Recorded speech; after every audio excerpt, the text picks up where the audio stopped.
Դե եկեք շատ անկեղծ լինենք, ինչի մասին էր Սաակաշվիլու հայտարարությունը։ Եկեք ասում ամեն ինչի կոչենք իրեն իրանց անունով։ Նրա մասին էր, իհարկե Սաակաշվիլին այդ հայտարարությունը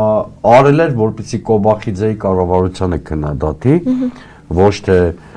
դարդուցավը մեր շահերն էին։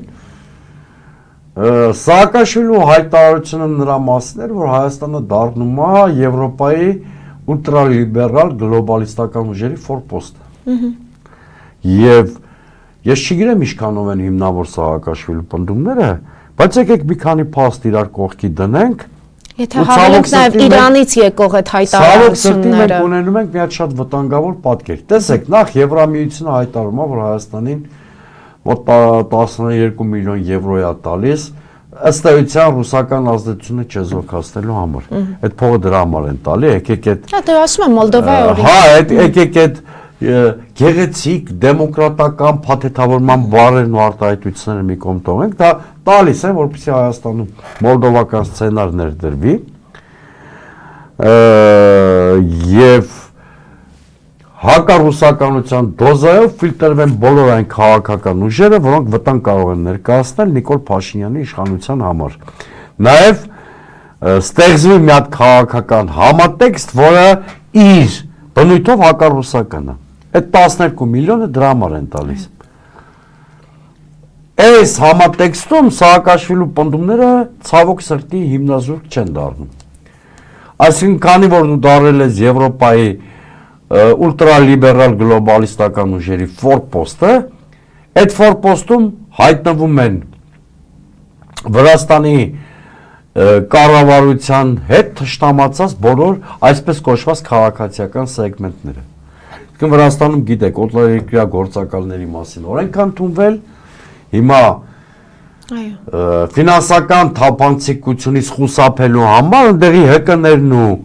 դրանց բոսերը հայտնվում են Երևանում եւ ըստ Սաակաշվիլու տեղեկատվությամբ այստեղ լավ էլ խնամվում, գուրգուրվում են Հայաստանի կառավարության կողմից։ Ստացվում է, որ օտար կենտրոնի թելադրանքով Հայաստանի իշխանությունը փաստացի միջամտում է Վրաստանի ներքաղաքական կյանքին։ Ինչի խստիվ դատապարտելի է, մենք իրավունք չունենք նման բան անելու։ Եվ փաստորեն Սաակաշվիլին անուղղակի բացահայտում է վերջին ամիսներին ինչի են ճգնաժամային կամ լարված ռեժիմում հայտնվել հայ-վրացական հարաբերություններ, հենց սրա համար, որովհետև ըստ երևույթին այդ տեղեկատվությունը ճիշտ է եւ Վրաստանի կառավարությունը չի կարողանում հանդուրժել այն վիճակը, որ Հայաստանի կառավարությունը գուրգուրում է իր ընդդիմախոսներին։ Իհարկե Կոբախիձեն, իհարկե Բիձինա Իվանիշվիլին պաշտոնական Երևանի նման վարքագիծը, եթե Սաակաշվիլին ճիշտ է,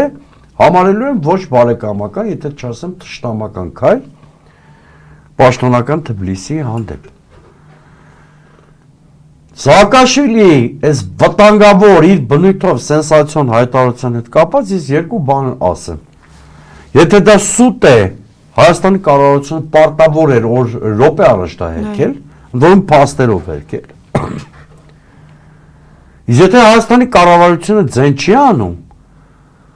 իմ մտահոգությունները ավելի են խորանում։ Ուրեմն մենք պարտավոր ենք այդ դեպքում, մենք ինքներս հետամուտ լինենք այդ խնդրի բացահայտմանը։ Որովհետև եթե հայ-վրացական հարաբերություններն էլ հայտնվեն ճգնաժամային իրավիճակում, Հայաստանի անվտանգության, տնտեսական, նաև տնտեսական անվտանգության համար այնպիսի չերևացող ռիսկեր են իհայտ գալու, որ նույնիսկ չենք էլ կարող մի եթերի շրջանակներում այդ բոլոր հնարավոր ռիսկերին անդրադառնալ։